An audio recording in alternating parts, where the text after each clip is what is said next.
Hi, it's Rich again. And Dan. We'd like to welcome you to the next episode. I just want to say we're now available on a multiple of platforms.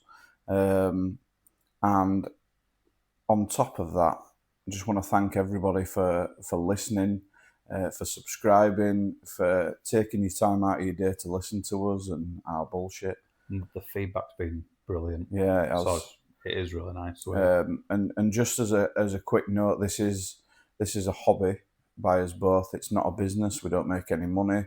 So your time listening to us is very much appreciated. Just us chatting shit. Yeah. And we just want to, basically thank you all for that. So we'll kick off into questions, shall we? Yeah, sounds good. Let's go for it. So we've had quite a lot of questions been put through today. Today and the past week. And one question is different types of chefs and responsibilities. Yeah. Do you want me to go through the ranks? Yeah, do I. Okay. Yeah.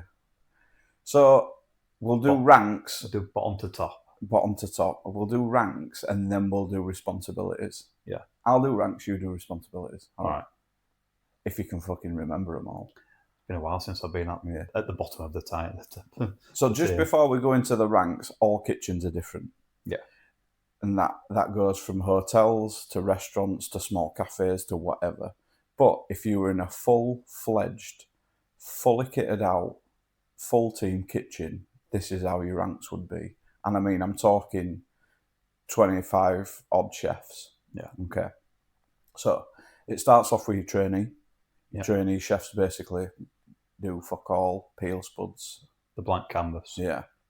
Then it goes into your commis chef.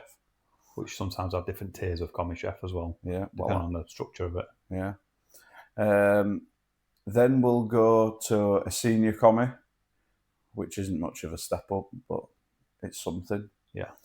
Then you will get promoted to demi chef de partie. Just French for half. Do you want me to say the rank and you explain it? Yeah. Okay. So do commis. Yeah. Because we can say that the trainees, it's self-explanatory. Yeah. So demi chef de partie would be your next one. So demi chef, it's someone that's not quite a full chef de partie. They're better than the commis chef, as in they've progressed through the know enough, but you wouldn't be able to leave them on a section for more than a day to cover the responsibility and the not just the cooking, but the preparation, the ordering, the maintaining of standards. You wouldn't leave them by themselves. They need someone to be there, but they're a step up from the commis chef where they're not quite ready to be the chef de partie, but they're better than just being left, at the bottom just training. Yeah, essentially. Then you have your demi chef de partie. Demi chef done demi chef. Then your chef de partie. Chef de partie is someone who can run a section. They can run multiple sections, but they're normally primarily focused onto one area that you go through. So whether that be larder, pastry, sauce, banqueting, whatever area they're going through the ranks in, they should be able to comfortably run that section, leave them on there for a day, and be able to competently, execute the dishes and making sure that they've got the right par orders and the right level of ordering, and they can get ready for the next day. They should be forward thinking, looking ahead, not just then looking for the next day. Senior chef de partie. Senior chef de partie, exactly what it is. It's someone that's higher in rank than a chef de partie. So someone that's not quite ready to be into the next management stage, but they're like the head of the chef de parties. So they would be the one that the next in line for them to go to if they had an issue to go help them solve it. Yeah. They should be able to run multiple sections comfortably and be able to hold down the services in most areas. Obviously not a specialist, so you wouldn't have someone that could just do pastry, be able to run sauce as well, because normally they'll go down different routes. I see a senior chef de partie as basically they can run all sections, do all their orderings, like you said, but also have a bit of a dabble into pastry. Yeah. Competence. Yeah. Now, I personally, I know we're a kitchen team, but I do think pastry is unique and it's set to its own standards. So I think to be a senior chef de partie, you have the expectation to drop onto pastry and execute a service. Yeah. Whereas a chef de partie, I don't think it's needed. No, because pastry's a different game altogether, and when Yeah. you go through the ranks in there, because I've known pastry chefs that are absolutely phenomenal, but they can't cook you a chicken breast because Yeah. it's a different game. Oh yeah. It's something Yeah. that's completely, they're focused on one area. And as a chef de partie, you should be more multiple skilled. But Yeah. if you're a pastry chef de partie, it's almost like a different brigade. Yeah. So your next rank would be junior sous chef. So junior sous for me is someone they are not quite at the sous chef level of being able to run the entire kitchen, Yeah. but they're really reliable to be able to oversee possibly half of the kitchen. Yeah. So if you was to divide the sections up into maybe 3 or 4 sections, that they could comfortably oversee another chef de partie or a senior chef de partie to, they could oversee the operation of that. They'd be able to go do the main fridge ordering. They'd be able to, talk to suppliers. They'd be able to, handle more of the day-to-day, lighter tasks Yeah. that are becoming through. So they could, go to a guest and discuss with a guest. They'd be more knowledgeable than a chef de partie. But for me, a junior sous is normally where you're waiting to be a sous chef. Yeah. I think a junior sous is I think responsibility is to train the chef de parties. Yeah. I personally think.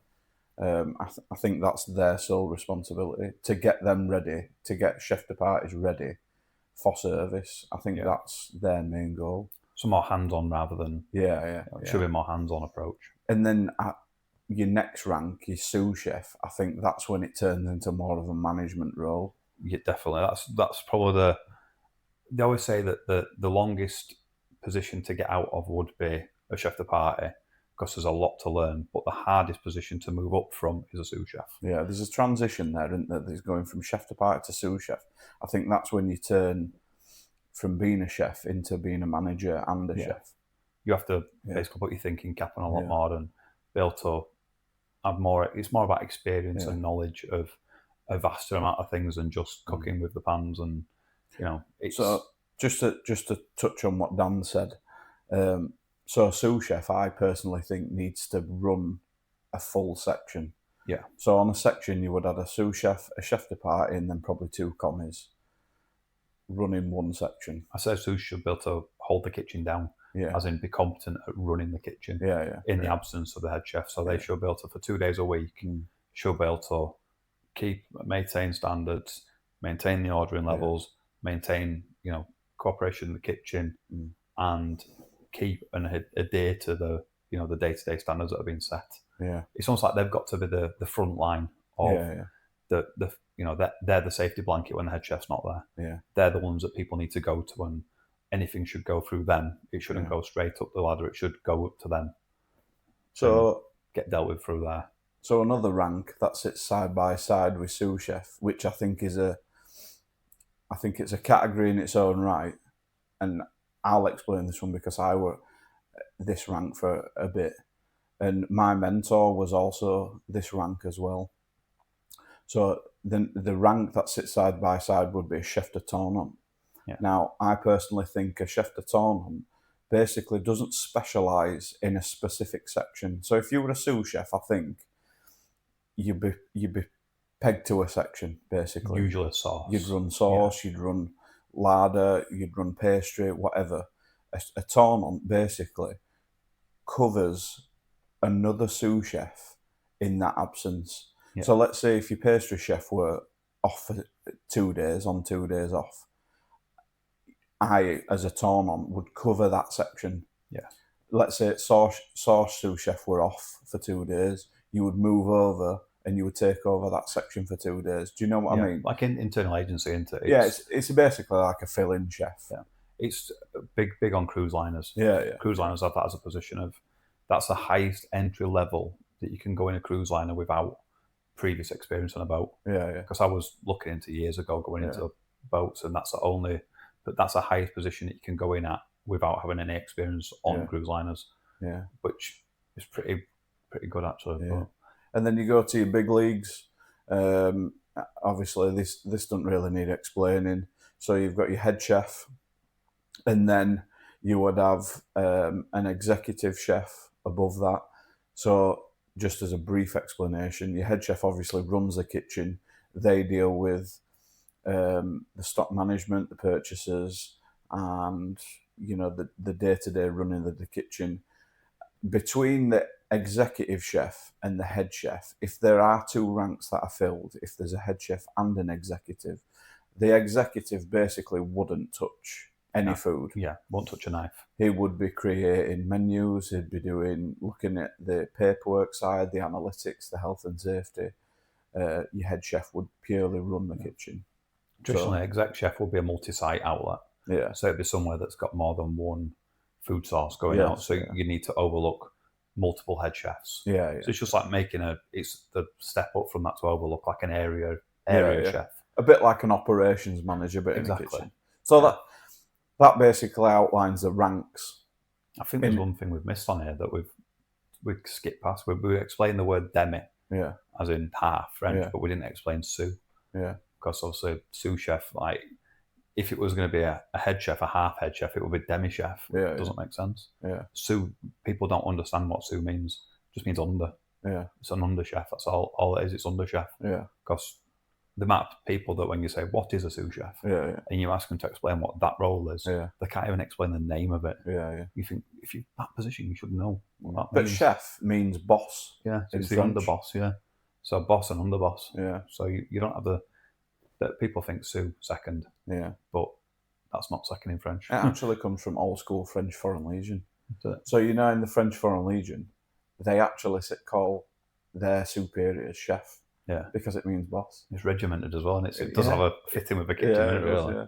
So that they're the ranks of a kitchen, and then usually I'll quickly go over the sections. So you've got quite a lot of sections in a kitchen. You've got your pass, which is where all your food comes over, which is usually run by your sous chefs and your head chef. And that's where the final product leaves the kitchen.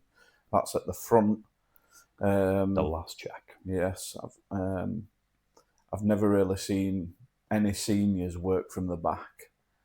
Oh, I have to.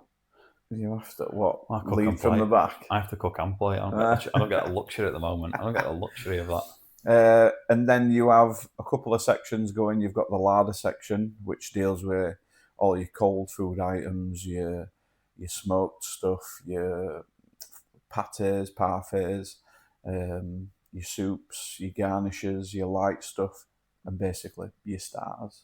Yeah. Then you've got sauce section, which they call it sauce, but you're actually dealing with your meats, proteins. Yeah, your heavy garnish for your meats, and your sauces. Yeah. You've also got a fish section, which deal with the fish, your fish garnish and your fish sauces. Then you've got a veg section, which you're dealing with your veg, and you're dealing with the veg and your potatoes for your service. Usually sides as well. Yeah. Kind of things come in that category. That can be served on the plate or off the plate.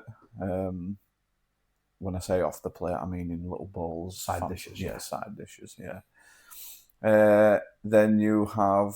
What else have you got done? Pastry. Your banqueting. Yeah, pastry and banqueting. Pastry is a bit of a rule to their own. They keep themselves separate. I love what they do, appreciate what they do, but the reason why it's always kept separate, I personally think, is because it's just a different calibre. Yeah, it's more about the finesse of the products and executing to within.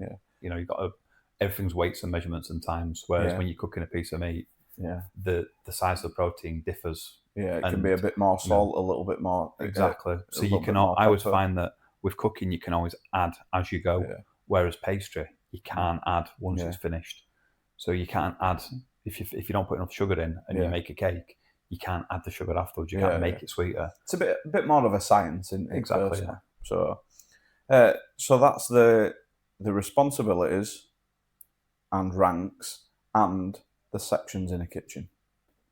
So, you know, like I said, it differs in all kitchens.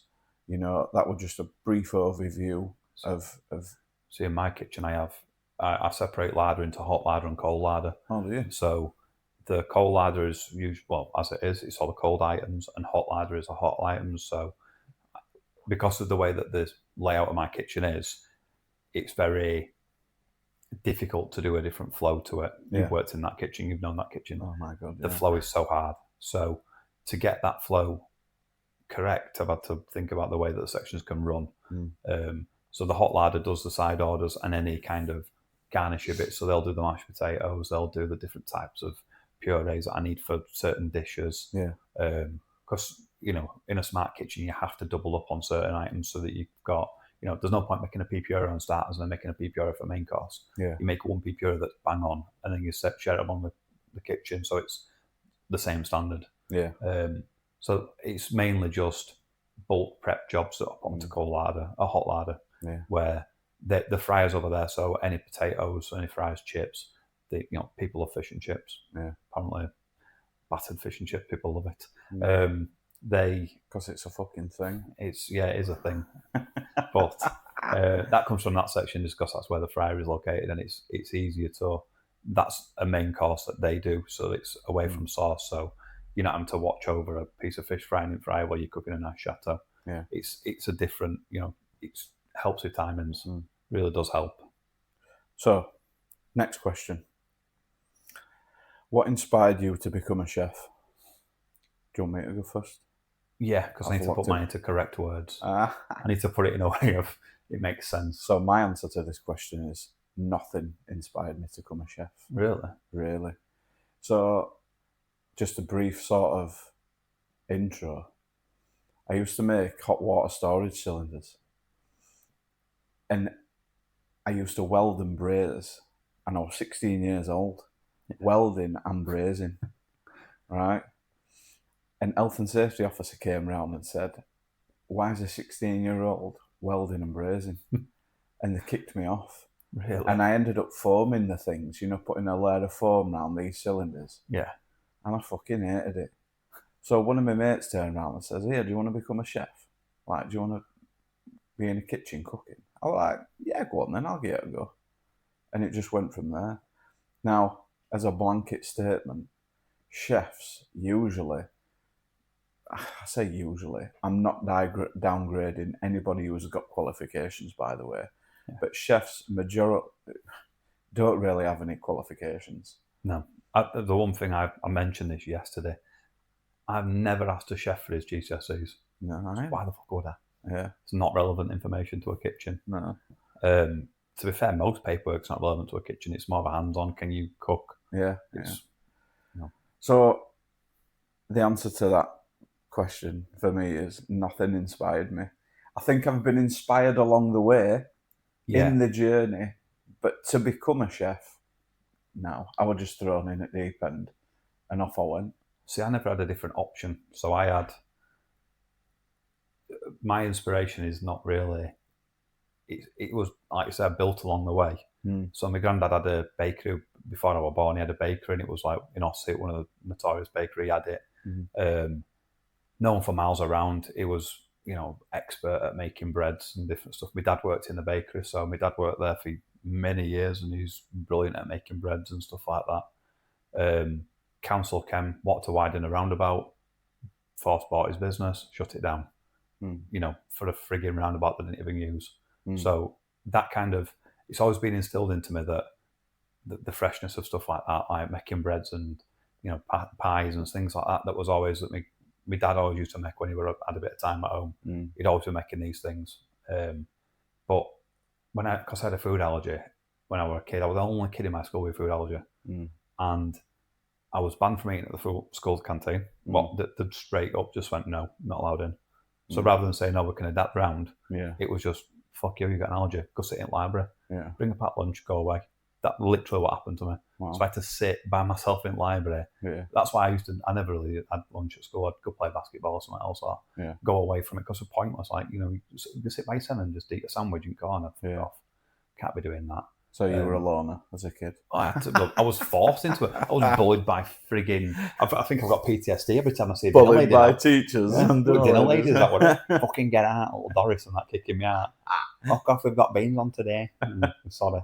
But yeah, I'm never allowed to go in and eat in there, so it was just pointless going in. And at home, my mum would make dinner, but she'd make stuff that was safe for me, but she'd still make stuff for me. My sister and my mum and dad, they'd all just eat normal, and I'd have to have like a variation of boiled mince and rice was all my favourite. That used to have just boiled mince, no gravy on it, just boiled mince and rice. Yeah. And I thought, I need to learn how to cook things. I need to learn how to eat things, because if I'm going to move an allergy for the rest of my life, I need to understand this more. So I've always had an interest in wanting to know more about food. Yeah. Just for the pure fact of I don't want to starve. Yeah. I don't want to eat shit. So that was one factor. And then I'm not going to use the word kidnapped, because it wasn't kidnapping. I got asked to go work one night when I was like 15 by someone on the street that I lived on. They was in the shit and they needed someone to go work at the pub. And my mum was like, yeah, of course you can. Keep your school uniform on, get down to the pub. So my mum, go on. So I went down, worked, and to be fair, it were all right, worked front of house. And they said, oh, you can come back tomorrow. And from that point, I was just worked in hospitality. Yeah. Just one night, they said, we're short-staffed, you're coming in. Yeah. Slave labour, child labour, whatever it was. Just get me in, working. Don't tell them how old you are, just work here. Not behind the bar, just running food. You're going to run food all night. You're going to learn what things are and run. They just call me Linford Christie because I used to sprint everywhere. I carry 3 plates and fucking run.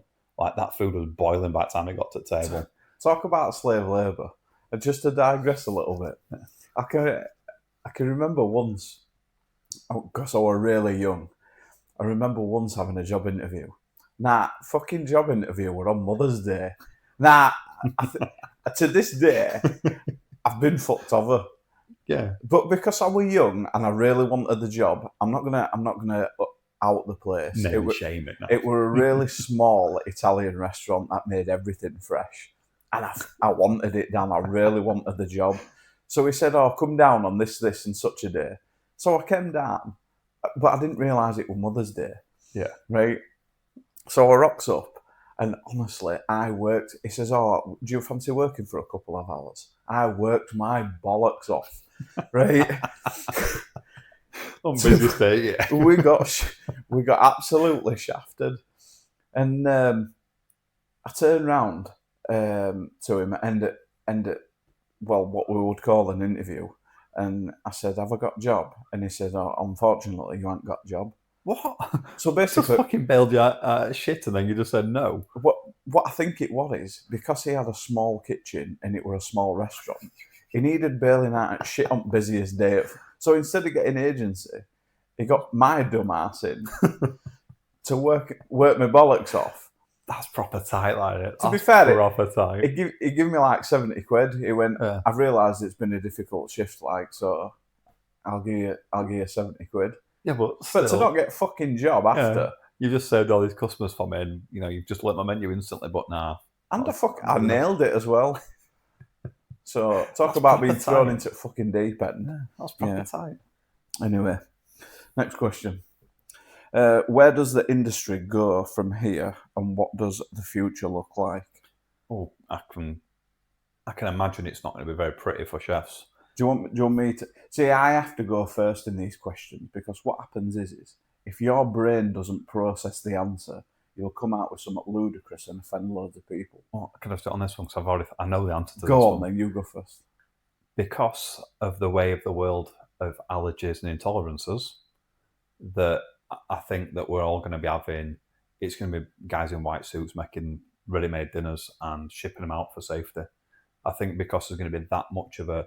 GM food has really ruined the world. And they're saying they're not spraying stuff. They're spraying shit all over us food. They're making it grow quicker so they can have it quicker. That's not right. And we're now going to suffer the consequence of it through allergies, intolerances, and it's just making our immune systems weaker, which they just seem to let happen. But that's making it so that, like, now when people have got allergies, they're going to get more and more severe. More kids have got allergies than they ever had. Like, I was the only one at school that had one, and now there's like 5 in my daughter's year. Like, it's just everyone's getting it. So I think it's just going to be that it's going to go to pre-made safety food. Yeah. And that's probably going to be like 20 years down the line, but I think it's going to really affect the high-end places. I think, yeah, just to add on to that, I think ever since COVID, the dreaded COVID, Oh, yes. I think what happened is a lot of kitchens went on furlough. I think the hotels ran still, but on a skeleton crew. I think because it was one of the very few industries that chefs could still work, but outdoors, I think a lot of chefs went and did other jobs. Yeah. You know, like working landscape gardening, because you could still do that if you were working solo. I did it. Yeah. It was lovely.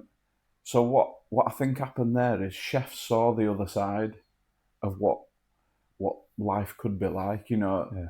I nearly didn't come back into it. Yeah. Once, I'm not going to name the place, but the shit houses that I worked for that I got made redundant at, just because of the said, we're in COVID, we don't know what's going to happen.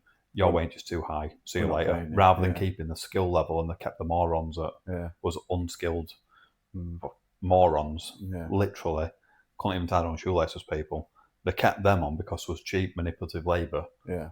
Rather than keeping the people that was actually grafted. So me and two other chefs got made redundant because of it, and they made some bullshit excuse up. They couldn't even justify it, which was the worst bit. And we kind of just accepted, like, all right, fuck you, like, we're done. Yeah. Let's go. We'll be out on his asses and we'll figure it out because we're big boys. So we did, and I were a window cleaner. Fucking lovely. Yeah. I were a window cleaner going around in a van, just cleaning windows. It were nice. So what I think then happened is half of the chefs left the industry. So we're obviously like half the skill level gone.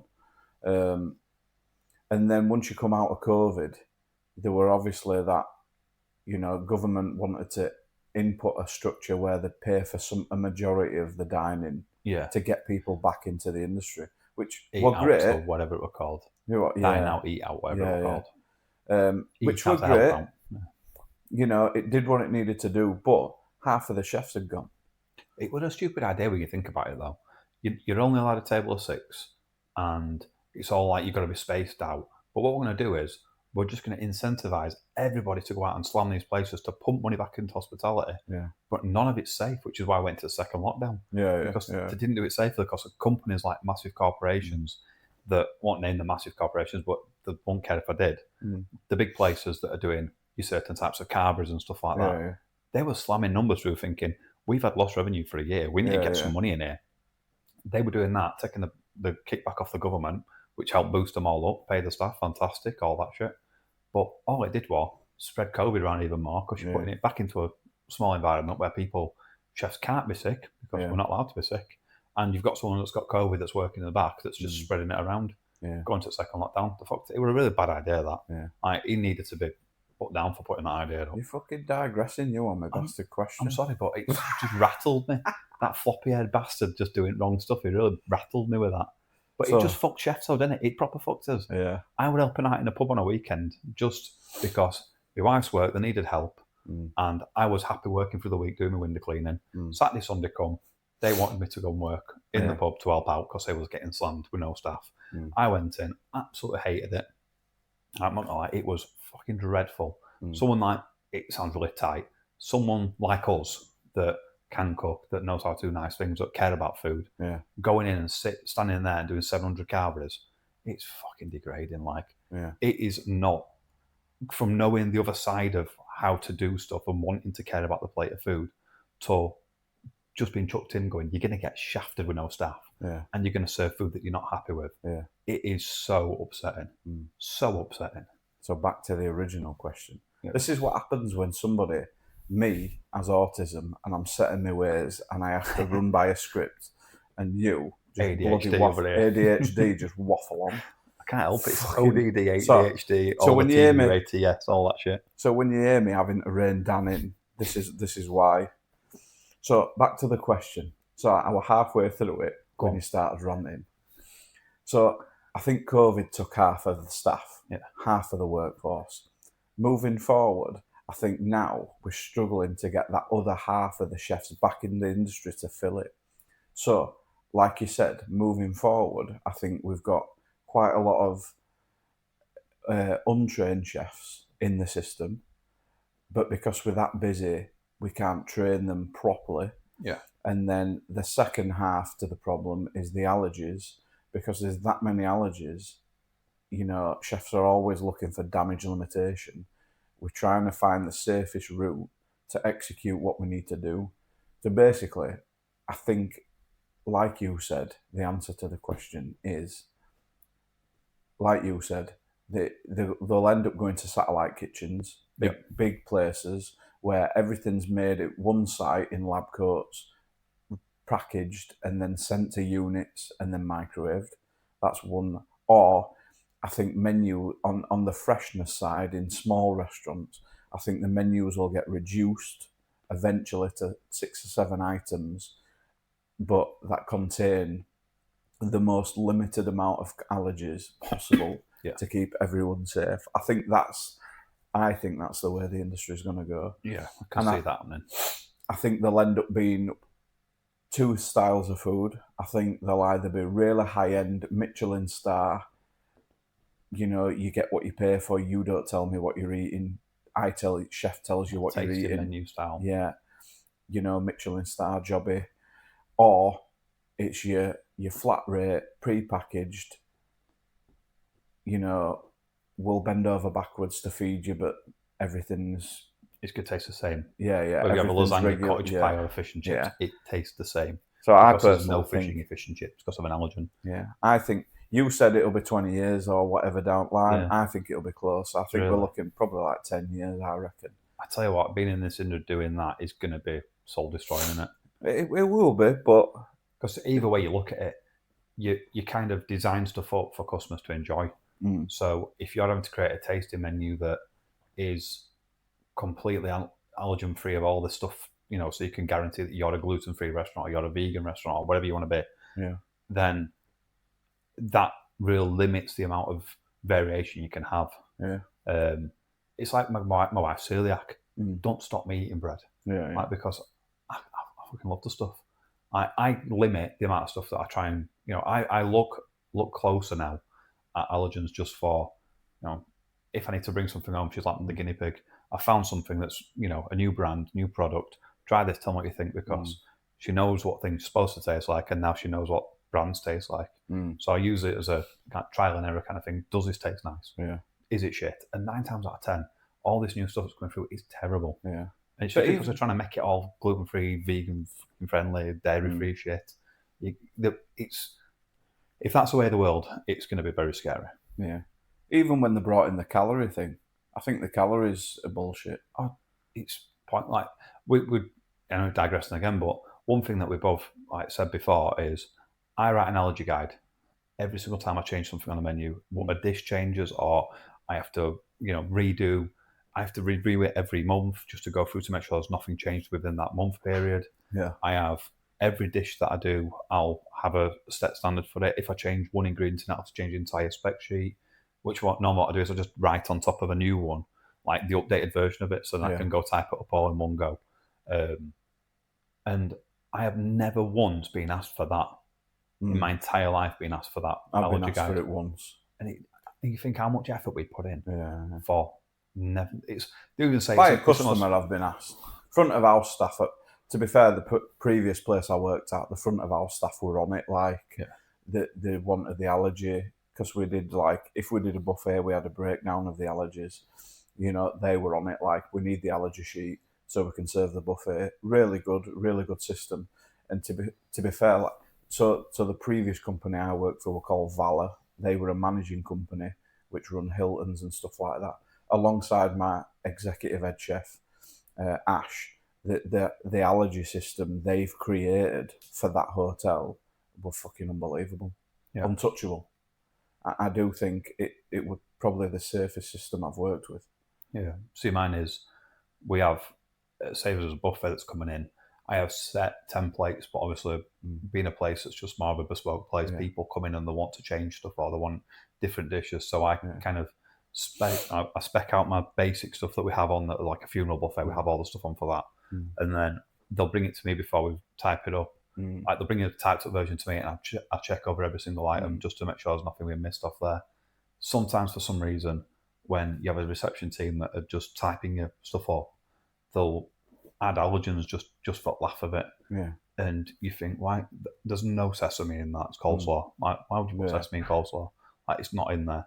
But they've just added it because I know that sesame is an allergy, so better put it in there. Yeah. Like, it might have been touched. There's nothing on that menu that I was on, which it's better to be overcautious than undercautious. But then again, it's false information. It should always be relevant, correct information. That's the whole point of an allergy guide. Yeah. So we double check every single buffet, even if it's a wedding, there's 2 weddings that's on back to back and they've got the same buffet menu, same pizza menu. They still have to check daily to make sure that there's no changes. Yeah, that's a good thing. I liked working with my old boss, Ash. He said basically, if you have an allergy or a multiple of allergies and it put you at risk, don't make the dish. Yeah. And he supported us.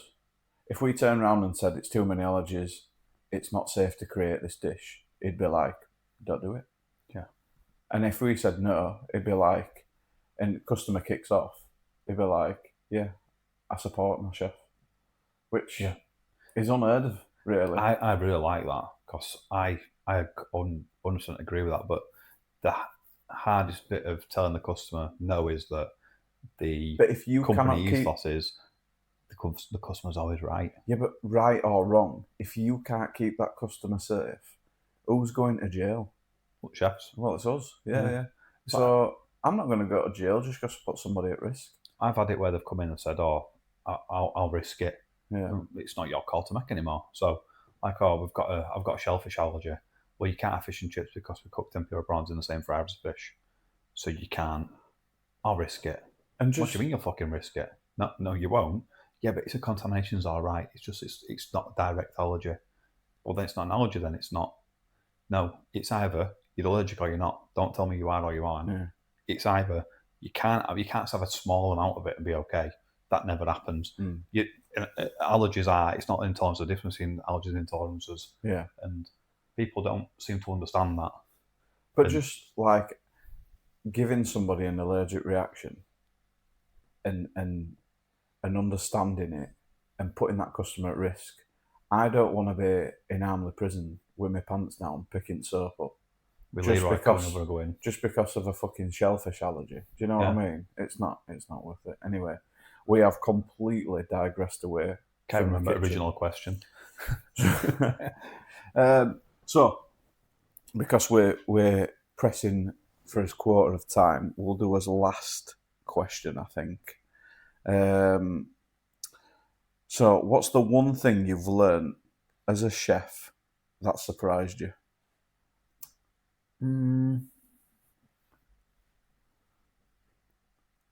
That's a tough one, really. Do you want me to go first? Yeah, I'm trying to think of what. One thing that I've learned as a chef that surprised me. So, I don't think it's a specific thing. I'm going to say knowledge. So, when I first started being a chef, I wanted to cook everything. I wanted to do this, do that. Until there were a couple of chefs in my life. And I'm going to openly say it. There was a guy called Anton Scoons. He has listened to this before, and I'm hoping he's listening now. He basically taught me to take a fucking step back and not rush into, like, I always wanted to be on service, cooking, serving. Yeah. Where actually, he taught me to take a step back and learn the process. So, a tomato, for example. Sometimes we'll look at a tomato as a visual. It's a tomato. It's acidic. It does certain things. You add sugar to it. You know, it can be manipulated. But learning where it come from, how it was grown, where it was grown, what type of sun, soil it needs, and then understanding the transition from the farm to the plate. I think that as an example, like over everything, like oysters, for example, where they come from, how they're grown, who looks after them, who looks after them, how they're treated, different waters, how it affects the oysters. How they clean them, purify them, all that. And I think that has been my biggest lesson that I've learned, to understand my food before I start cooking. And I think, and I don't know what other people think about me anymore, but it used to be the fact that knowledge was my skill set. I wasn't actually an amazing chef, and I never will be, but I was knowledgeable about what I knew about. There's a phrase that I used to use about you all the time, which I used to always, it was, you could tell me not only what types of mushrooms were in the wild mushroom mix, but no one else could tell us. You'd just pick them out and go, oh, that's a shiitake, that. Oh, Yeah. Well, you got an oyster bear. But you'd say where they were grown and how they were grown and cultivated. And so I always use the example of you when I remember the wild mushrooms coming in, and you literally picked them up and were stood there and you just went, oh, this grows next to rocks because of this. And I think, fucking hell, like, it's like an encyclopedia of knowledge. It's brilliant. But that's always been the thing that I always look to you and go, I'll ask you a question about that because I know that you know the answers. And I'd say that's a really good answer, actually. My first instinct was the origins of where things are and the transition from how it gets from A to B. So the respect level of not only the food, the way it's grown, but like these massive places that hold our food. It's like when you think apples don't grow all year round and people look at a tree and go, oh, that apple, we pick them when they're on, they're an inconvenience in people's gardens and picking apples off. But then when it gets around to like March and they go, how am I still getting apples in Sainsbury's? Where are they stored? Who's keeping them? What temperature they're kept at? What humidity? What's the science behind how these apples are still there? Potatoes, they only come out of ground once a year. So when we get potatoes, how old is that potato? Who's looked after it? Where's it being kept?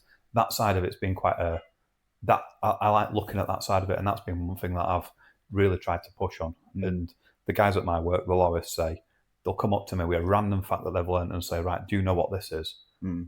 And more likely than not, I can tell them because I've either looked into it, thought about it, or physically gone out to find out that answer myself already. So I think like knowledge is a massive thing. It is a massive thing. So are we under the respect that, as an overview, the answer to the question is, so the question is, the most important lesson you've learned in a kitchen, I personally think it's understanding where and what your food is, the procedures behind it all, before you create what you need to create. That's what I personally think. Well, we've touched on it before. It's like when someone looks at a dish and goes, oh, I need some green on that, put some pea shoots on it. You think, you don't understand food. You've got to understand it to love food. If you don't love food and you stand in the kitchen for 15 hours a day, you wouldn't stand there and put a pea shoot on something just because it looks colourful if you didn't understand the rest of the items on the plate that go with it. And like I said, knowledge is power in this game. Knowledge is everything. Because if you know where things come from, you can understand, you can get a better grasp on the seasonality of things and when things are going to be at the best, when they're going to be at the worst. That's a very good answer. I'm behind that 100%. Yeah, good. Well, that tails off this episode. Yeah, so been a good one, that. I'm not going to lie, we've got hundreds of questions. Well, let's save them for next week. Yeah, okay. That sounds good to me.